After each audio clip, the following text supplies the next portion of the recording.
Hello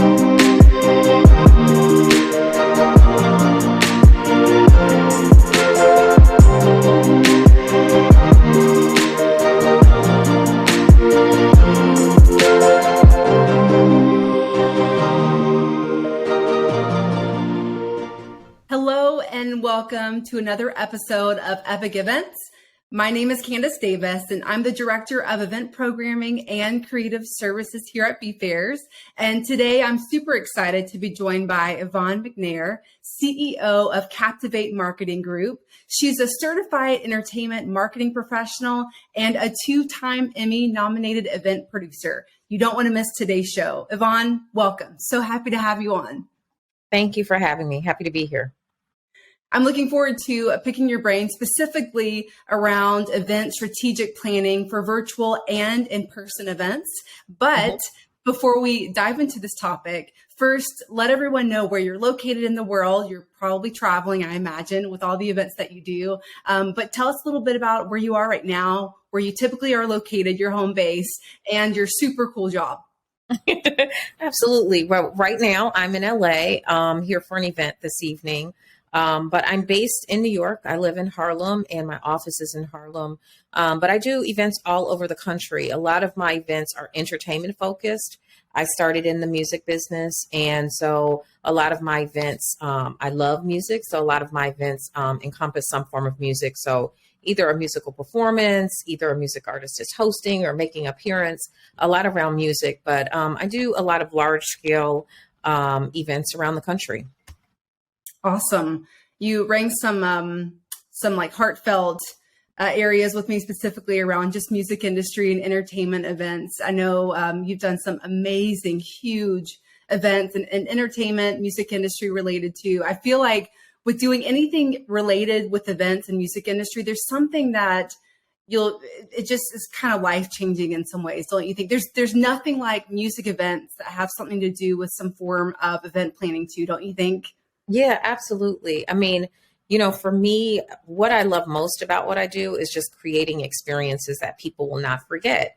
And music has a great way of doing that because it brings together people in a very special way. It's like you can have differences but if you like the same music artist, it feels like there's just some natural bond when you're in the same place. So I just love creating experiences where, there's music involved. But I think that so many things, just everyday life, music is always a part of everything we do. And sometimes we don't even notice, music in the background in the grocery store, music in a commercial, like we don't notice, but music is part of everything we do.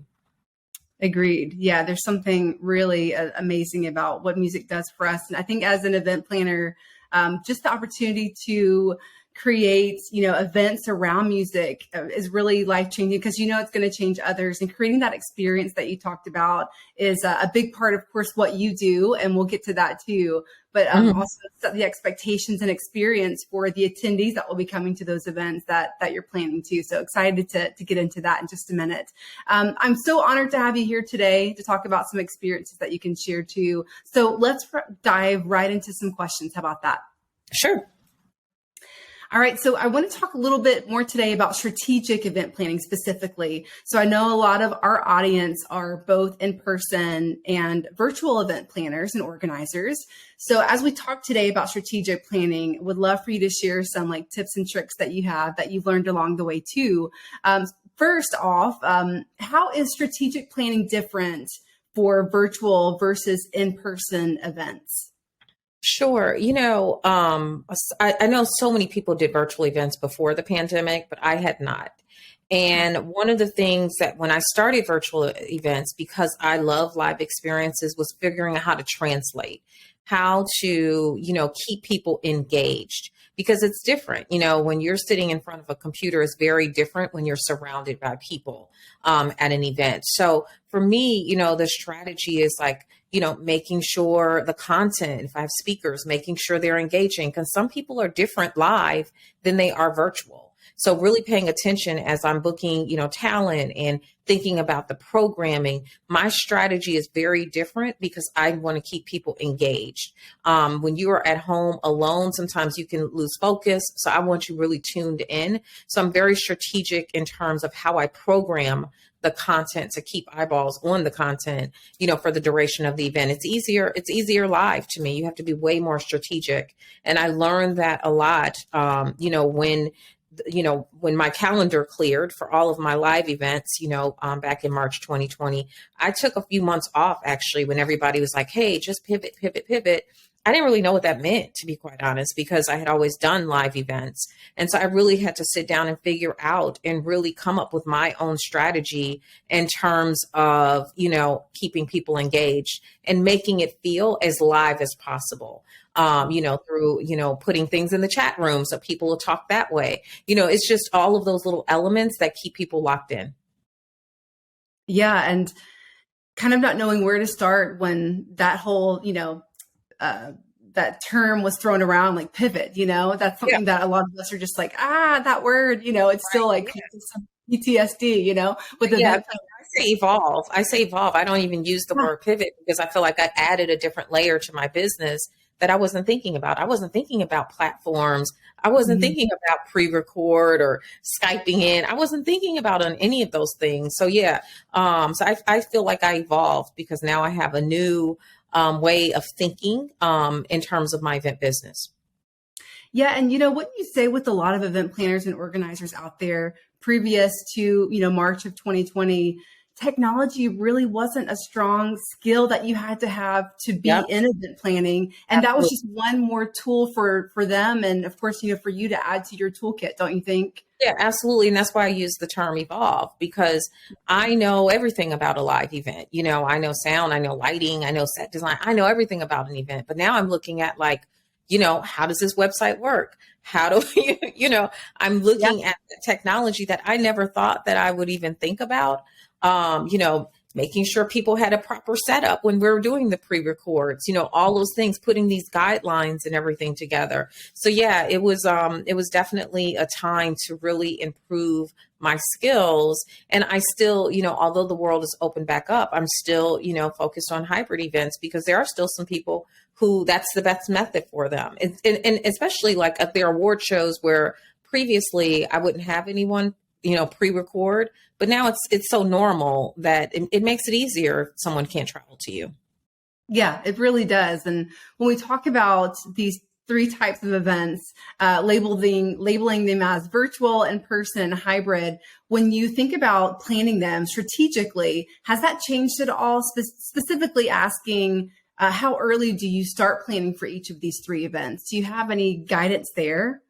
Yeah, I do. I mean, now that, I'm doing hybrid, I'm really focused on the live. The live portion, takes more time because, I'm building and fabricating and, I'm doing all of those things to make the event come to life.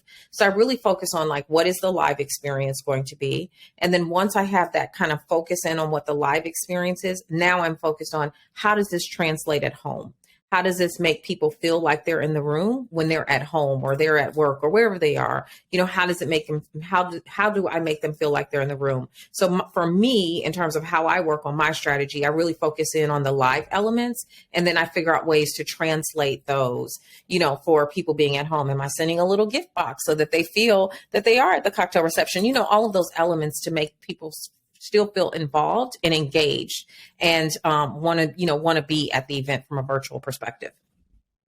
Yeah, I know with a lot of event planners, it really just depends on what kind of event it is, what type of use case it is, with how far out that they'll plan ahead. And, some people with in person, it just varies. It's just so broad, right? It is. You want a long lead time, but sometimes I have clients that are like, hey, can you do this next month? And, I can, but because I've learned the skills that I have, I'm able to activate really quickly because I have, partners that I work with where they'll able to, although they're like, oh God, Yvonne, they'll still work with me, work with me to get it done. But of course, I love 6 months, or if not longer, to produce an event. But, sometimes life just doesn't work out that way. So, I have to be flexible and, ready to activate and, come up with concepts quickly. Right. And in your opinion, how has strategic planning changed over these past 3 years? Oh God, it's changed tremendously. I mean, if you haven't thought about your event business differently, I don't know what you're doing, because we had to all event professionals had to think about their business differently. So in terms of strategy, again, it is figuring out, there were people initially who were scared to come back out. So how do you, do your event safely so people feel good about being in the room? How do you get those people engaged in line? So strategy has changed so much. And I think it will always be this way. I don't think we'll just go back to doing one way of business now. I think that we will always have to think about the hybrid component. We'll always have to think about some type of virtual component, even if it's, recording recording the event and posting it after. I think that we always have to keep that in mind as we plan for our events, that we have to be very strategic about, the content. And I also think from a brand perspective, with sponsors, they're all looking for content as well. So, from a strategy perspective, I'm always thinking about how do I also have content for social media, even if it's sizzle reels or quick, quick snippets of the event, or if it's the full event on content. So strategy is totally different now. We're in a different world than we were 3 years ago. Yeah. And moving into, strategizing, and now for an event planner who maybe did an in-person event, they have to have some sort of component of a virtual event, which kind of brings in hybrid, and that brings in budgeting. I mean, that's the biggest sentiment that I've heard from a lot of event planners and organizers just this year is we haven't caught up with budgets. I mean, our budgets have had to completely shift and change. Yes. Where do you start? What are some of the things that you've experienced and some things that might help some event planners out there to kind of figure out how to do this whole budgeting thing for events these days? Yeah, it's very different. And, and the perception from, clients was that, well, it's easier. We're on computers. It's easier. And it's not. It's actually, if you want to produce something that looks really good and sounds good, you have to put some money into it. You have to put money into your technology. You have to put money into the platform. You have to put more money into marketing. So there are different line items than what we're seeing before. And then if you're looking to do hybrid, it's almost like you're planning 2 events. So the budgets are higher. You have your live in-person event. So you still have hard costs for venue, food, all those good things. But now you have to also plan for the technology, around it. Whether, like I said, whether you're recording it and editing it. So now you have editors involved, it's much higher now. And so I do think that it was educating, partners and clients on, that I think people were just like, well, it's Zoom, it should be no cost, and no, that's not the case. And so it was really an educational moment to teach people, that the budgets you're going to see the budgets higher if you're doing a hybrid event. If you're doing it the right way, you're going to see some increase. So I've had to educate myself on how to, develop those budgets, and then also educate my clients as well. But let me just add one thing. The numbers are higher. So you're getting, a bigger return on investment because you have people in the room. So maybe your event normally would have 300 people in the room. You have those 300, and then now you have all these people who are viewing it online. So you get your brand in front of so many more people doing that way. Agreed. And I think too, with budgeting, event planners have had to get really creative and almost kind of tap into more, for their budgeting and finance wise. I mean, having to add in more sponsorship, getting really creative with sponsorship packages and different levels, and adding in new opportunities with seeing virtual event needs and in-person needs. Don't you see that's kind of like an easy way to up your budget and to be able to afford, what an event looks like these days, with really helping sponsors now kind of look to them for the added revenue also, but also giving back to them in a way too, with making it a really spectacular event like we talked about? Yeah, absolutely. Because when you have hybrid events, I mean, you can add in interstitials and you can add in little commercials. Like there's so many things that you can recommend to your clients and to make them feel good about seeing the new budgets. But I think that from an event industry perspective, when everything happened, for me, it was like every time I turned on the TV, it was just like, this event is canceled. This event is canceled. It was like, that was our world. And I feel like event professionals, we really had to transition and up our game, in terms of how we put these budgets together, in terms of our strategy around how we produce and plan events. Like, I think that the whole event industry went through like this crash course in, budgeting, technology, and strategy, during this time.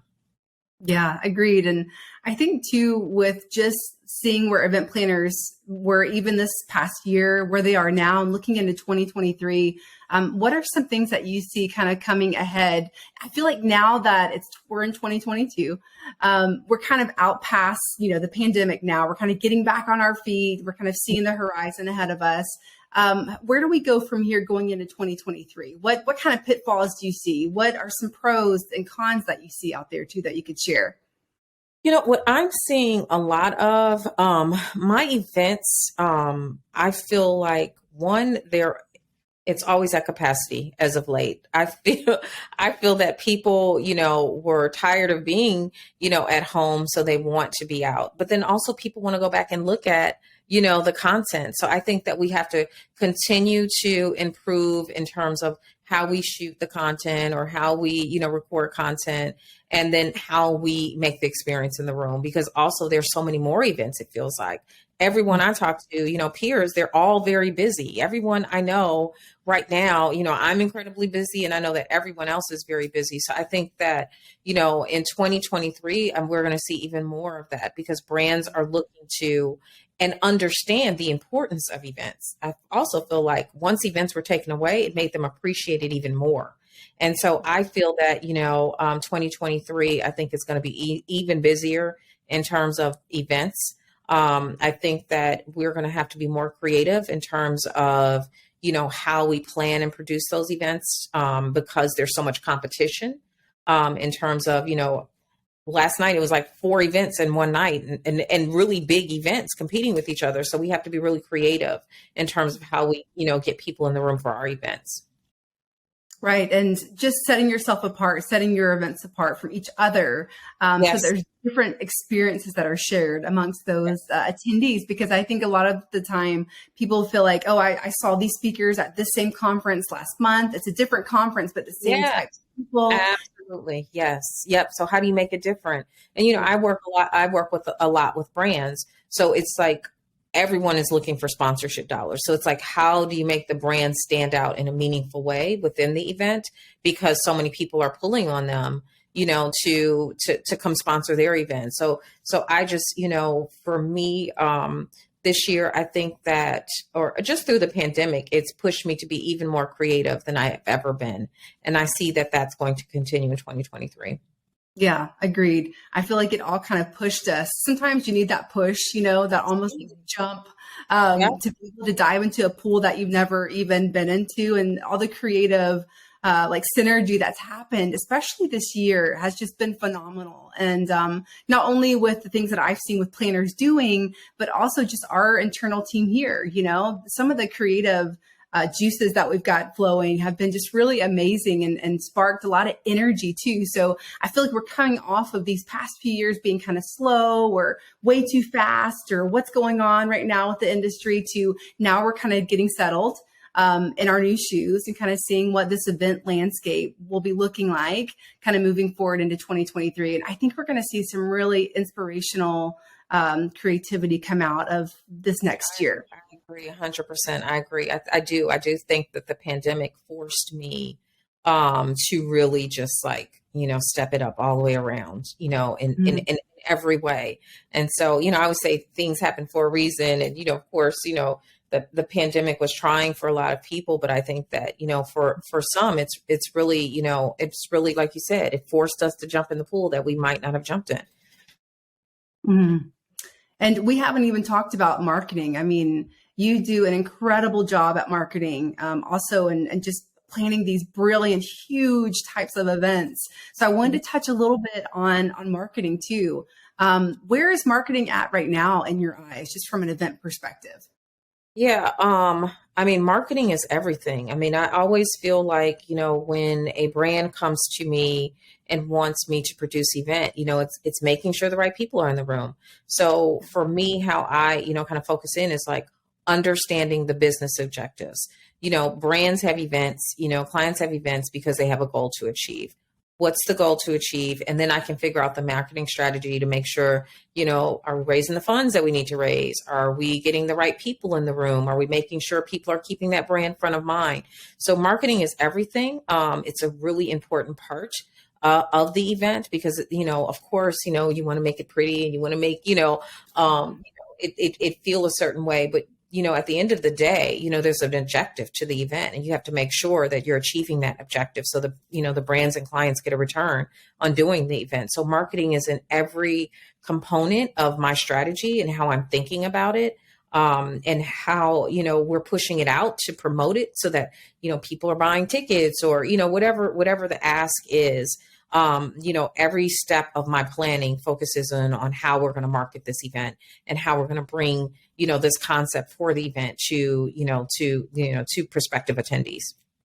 And what are some of the major differences in marketing that you use for, let's say, a virtual or a hybrid event versus an in-person event? I mean, do you look at those as two different types of marketing strategies because they are so different from each other?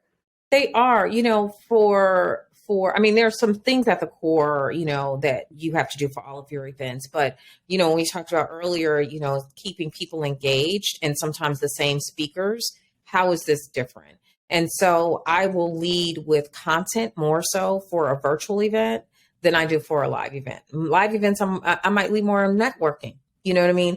But for a virtual event, it's, it's the content, it's the speakers, it's who's a part of it. I really focus heavily on that to pull people in. What is going to pique someone's interest to, see the same person they may have seen before? Like what makes it different? Are we pairing them with someone different so that you have a different conversation? So I focus more so for virtual events, I focus more so on the content and how the content is going to be engaging to get people to want to tune in. Yeah. And, I hear a lot of planners and marketing experts talk about really tapping into social media, of course, but specifically TikTok. And I wanted to get your opinion on that. Yeah. Brands are using TikTok like never before. I am actually personally not on TikTok, but I do use it. I do see it and laugh at stuff, but I do work with my brands to come up with a strategy. Either it's engaging influencers who are using it, because there are a lot of people who do it really well. So, let's leverage, their brands with partnering so you can put marketing dollars and actually getting a real influencer who has a captive audience, who is aligned with the brand. But yeah, definitely using TikTok as a marketing tool. I use social media. I just had a conversation about using social media because someone didn't. And I was saying why I did. And the reason I do is because, again, people are always watching and it's a great way, to talk about, and it feels authentic. Because I speak to things that, make sense to me. And it's also a great way for people to know my brand as an event producer. So I use it for me personally, but I put a strategy for my clients to use it as well to really start engaging on social media, because, people are on it all day. So, we have to embrace it and we have to use it. Agreed. And one of the biggest things right now that I'm seeing just in the event, industry, as far as marketing is concerned, people are looking for new avenues to market. I think sometimes they feel like they're marketing up the same channels that, they've always done. And just looking for new, areas to market to and new tools to use as well. But you just mentioned influencer, marketing too. Mm-hmm. Do you see that being something that really, I think, will kind of drive the force of event marketing in the next few years to come? Because it's blowing up, like influencer marketing. Who doesn't want an influencer marketing their virtual event, or their in-person event? Yes, it does. And I think it's going to continue. I think that with influencers, like I said, I always want to go to someone who does it well. I'm not on TikTok, but I know some people who have huge followings and, people listen to them and people follow them. So why not partner with an influencer who does it really well and who aligns with the brand? So I see that continuing. And I see it as a great way to market your business or your service or your event. I think it's great.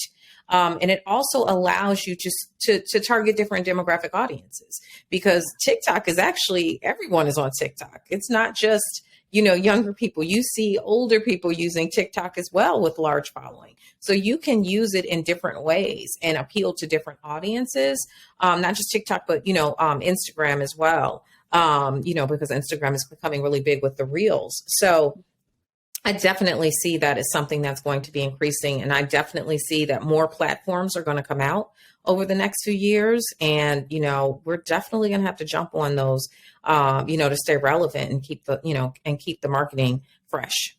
Yeah. And for marketing dollars specifically, where would you tell event planners to put more of those dollars in specifically to marketing? What aspects? Like ads or influencer marketing? What are your thoughts there? Yeah, I think it's all social digital. I do.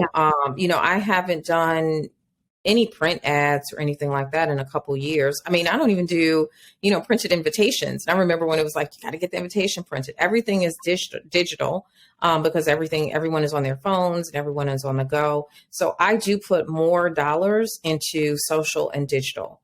And even, more so than websites, because people don't usually click through, but they'll go to Instagram, they'll go to TikTok, they'll even go to Facebook. And then you can boost those posts. You can put dollars into actually boosting those posts so that you can get more eyes on it and target the audience. So I use more of my marketing dollars in social digital than anything else. Yeah. And that's what I hear a lot too with event planners really focusing on social, all social basically. I mean, I think gone are the days of, calling up the print shop and, saying, hey, my brochure's ready. And I think some of those things are still relevant if you're going to a trade show but QR codes, I mean, what else, do you need? It's so easy. I mean, I don't even, when people come up to me and they're asking for a business card, I don't even carry a business card anymore. I have a V card. And so I can send it right to you, have all of my information. When someone gives me a business card, I'll say, take a picture of it and put the information in and give them back the card, so those print, and so you can save dollars on the print items and put it into, your digital strategy. So I'm definitely focusing in on most of my marketing dollars around digital and social. Yeah. This is a separate question, but I just wanted to pick your brain on this for a second. You're seeing a lot of huge companies around the world trying to figure out what to do next. What's the next step for them in marketing or getting their brand out there or awareness of what they're doing right now. And you're seeing a lot of collaboration happen, even with some companies who are competitors to each other. Are you seeing this as well? And what do you think about just kind of going back to those creative synergies that we talked about? Companies are having to get really strategic and kind of open-minded in a way. Things that we've never seen before that are happening, which I think will continue to happen with brands kind of teaming up with each other, partnering and doing some really cool events together. Are you seeing some of those things too? I am. And I love this question, Candace, because in my office, I have a chalkboard wall and I write everything, down, all my dates and everything. And at the beginning, as I was going into 2022, I put collaboration on my wall. And I put collaboration on my wall because of that very reason. You're seeing so many brands that are coming together who you wouldn't think would come together, and so it's very interesting. And there's power in collaboration. You may have an audience. This brand may have an audience. To come together can be extremely powerful. So I really focused in on collaboration going into 2022. It has made a tremendous difference in my business in terms of me collaborating with others, but also me partnering brands to collaborate when I know that they're trying to speak to the same audience, or one may have more of the market share on this audience and one is looking to gain traction there, them coming together. So I think that's going to really continue. I love it. If you're not focused on collaboration, you absolutely should. But I love that question because I literally put on my chalkboard wall, collaboration, and I focused in on that all of 2022. And it's made a tremendous difference in terms of collaborating for me, and then collaborations with the clients that I work with. Yeah. And I think that's really going to drive what happens next with brands and companies, because I think the pandemic and even post pandemic, kind of where we are right now, people are kind of bored. It's driven enough creative synergies coming out of the pandemic and doing things we've never done before, adding new tools to our toolkits and things like that, that we've had to embrace this change. And we almost want to see what's coming next. And we want to brainstorm, we want to collaborate. All of these really cool experiences that are kind of coming to life are really cool to see. Yes. Love it. Love it. Love it. Love it. Yes. Well, we could talk for hours just about event planning and then event marketing too, but I wanted to ask you one more question. This is more of a fun question, I hope, but what is your favorite part about planning events? I know this could be very, very broad because you do so much of it, but tell me something that you really love to do. This could be something that you do for every client where you really get excited about a specific part of the event planning process. My favorite part is actually designing the event.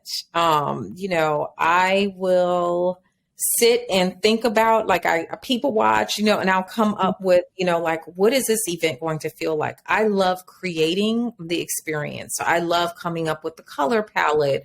I love coming up with, like, the floral design. I get so involved in the design. And I love that because it really does create an experience for people. And I love to watch people when they come in and see the experience. So many times I'll just kind of sit back and watch people. I did an event a couple weeks ago and I created this amazing experience. And I was like just sitting and I was watching people just like, oh my God, like, just feeling the experience. I love that. It just means so much when people embrace the experience that I've put together for them. So I love the designing component of it, and making people feel good, especially coming out of the pandemic. It's like, I want people to, feel good and walk away just feeling good from the event. So I love being able to create that experience.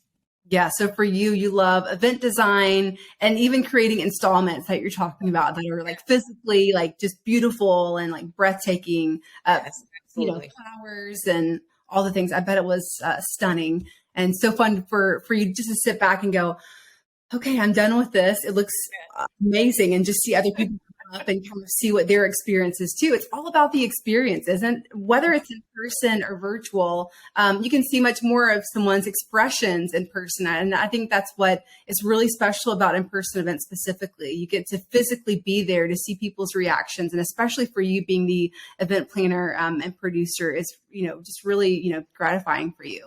Yes, absolutely. Absolutely. Love it. Well, this has been so insightful and interesting too, just to kind of see where things are going with, planning and then especially with marketing that we talked about. My biggest takeaway from our conversation, Yvonne, has been collaborations that will happen and continue to happen as we go into 2023 and beyond. And then just to make sure that the experience that you're setting and the intentions that you're setting with strategic planning is super critical to the foundation and success of your business. So anything that you want to leave with our listeners today? I mean, I would just say, like, the goal of what we do with events is to have fun. And, and so, people are like, it feels like you have an event every week. And I'm like, but I enjoy it. It's not, I'm very busy, but I always take the time to have fun. And I learned that even more after the pandemic. So every single event I plan, that moment where you said, where you get to just sit back and like, take a breath and, take it in, it's like, we create these experiences, but we should enjoy the experience as well. And so I think that's the biggest thing, is like not to miss the moment of the experience we've created. And so that would be my final thought. Love it. Well, before we end the episode, where can our listeners find you and connect with you? Sure. Instagram, I am Yvonne McNair _CMG. I'm more active on Instagram, but everything else, Facebook, LinkedIn, Twitter is all Yvonne McNair.